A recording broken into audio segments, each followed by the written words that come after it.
Hi hello welcome to emotional traders. So ఈరోజు trading ఎలా చేశారు? ఈరోజు date 9th September 2025. Market gap up open అయింది. తరువాత through out the day choppy market ఉంది. ఆప్షన్ బయ్యర్స్ కానీ ఆప్షన్ సెల్లర్స్ కానీ ఈరోజు రీటైల్ ట్రేడర్సు చాలా పెద్ద మొత్తంలో లాసెస్ బుక్ చేశారు. ఇక నా విషయానికి వస్తే నేను సెన్సెక్స్లో ట్రేడ్ చేశాను. ఇక్కడ నాది ఆల్మోస్ట్ 7,000 రూపీస్ రియలైజ్డ్ ప్రాఫిట్ ఉంది. నేను నిన్న తీసుకున్నటువంటి పొజిషన్స్ను ఈరోజు క్లోజ్ చేశాను, కానీ ఈరోజు కొత్త పొజిషన్స్ తీసుకోవడానికి నాకు ఆపర్చునిటీ రాలేదు. సో కాబట్టి రేపటికి ఎలాంటి పొజిషన్స్ లేవు.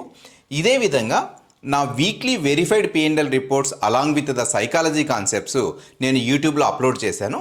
మీరు ఎవరైనా ఆ వీడియోస్ చూడకపోతే ఒకసారి ఆ వీడియోస్ చూడండి. సో దయచేసి ఈ ఛానల్ను సబ్స్క్రైబ్ చేసుకోండి, ఈ పర్టికులర్ వీడియోను లైక్ చేయండి. సో మనం రేపటి P&L రిపోర్ట్తో కలుద్దాం. Until then take care, bye bye.